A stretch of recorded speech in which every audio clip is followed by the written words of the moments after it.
Hello student, standard 9 law of constant proportion से बाकी था। Lavoisier along with other scientist, right, Lavoisier और दूसरे साइंटिस्ट ने मिलकर noted that many compounds were composed of two or more elements.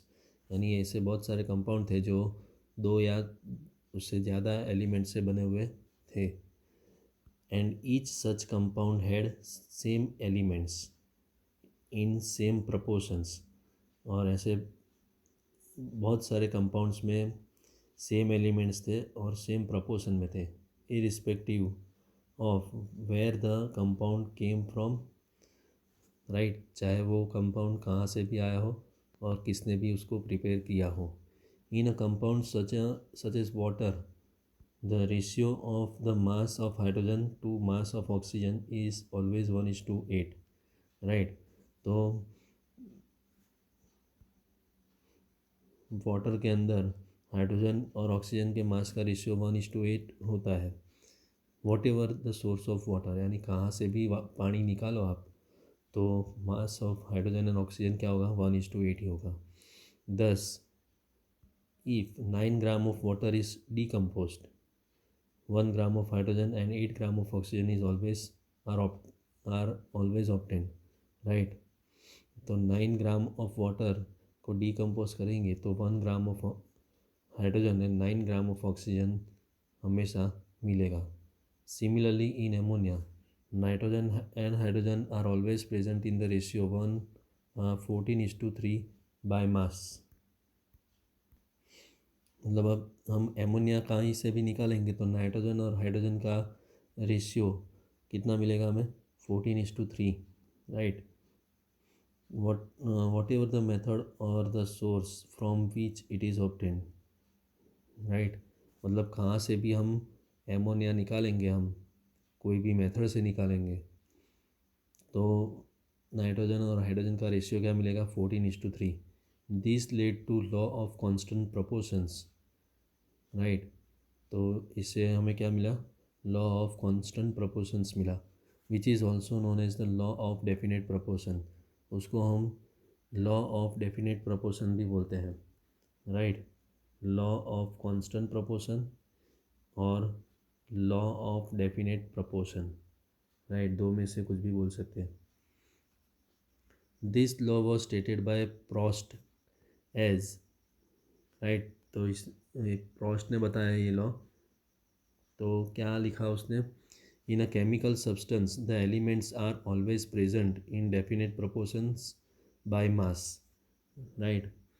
तो chemical substance हो जो होगा तो उसमें एलिमेंट्स हमेशा डेफिनेट प्रोपोर्शन, मास के डेफिनेट प्रोपोर्शन में होते हैं, राइट। केमिकल सब्सटेंस में एलिमेंट्स मास के डेफिनेट प्रोपोर्शन में होते हैं।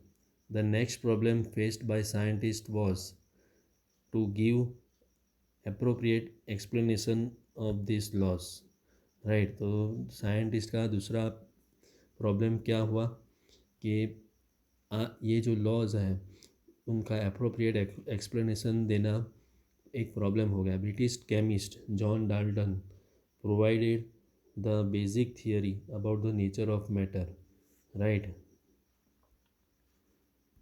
तो ब्रिटिश केमिस्ट जॉन डाल्टन था, उसने बेसिक थियरी किसके बारे में दी, nature of matter, right. Matter जो है उसका नेचर क्या होता है उसके बारे में उसने बेसिक थियरी दी।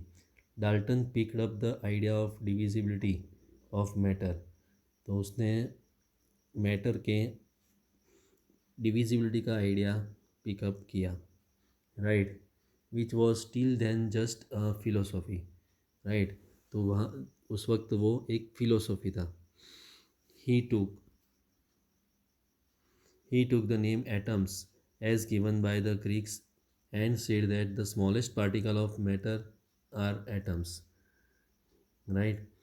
तो उसने नाम दिया स्मॉलेस्ट पार्ट को एटम, और ग्रीक्स ने भी यही दिया था नाम। And said that the smallest particles of matter are atoms, right. तो मैटर का जो स्मॉलेस्ट पार्ट है उसको एटम्स बोलते हैं। His theory was based on the laws of chemical combination, right. उसकी जो थियरी थी वो लॉज ऑफ केमिकल कॉम्बिनेशन पर बेस्ड थी। Dalton's atomic theory provided an explanation for the law of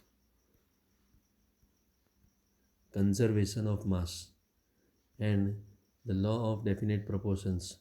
और डाल्टन की जो एटॉमिक थियरी थी उसने एक्सप्लेनेशन किसके बारे में दिया? Law of conservation of mass and law of definite proportions, right. मतलब law of conservation of mass क्या था कि मास कभी क्रिएट होता नहीं, डिस्ट्रॉय भी नहीं होता, लेकिन एक फॉर्म में से दूसरे फॉर्म में कन्वर्ट होता है, राइट। और लॉ ऑफ डेफिनेट प्रोपोर्शन में भी यही था कि कोई भी मैटर को हम कहीं से भी लेंगे, उसके जो एलिमेंट्स हैं वो सेम प्रोपोर्शन में रहते हैं, राइट। तो इसके बाद हम नेक्स्ट वीडियो में करेंगे, राइट। इसके बाद वाला पोर्शन नेक्स्ट वीडियो में करेंगे।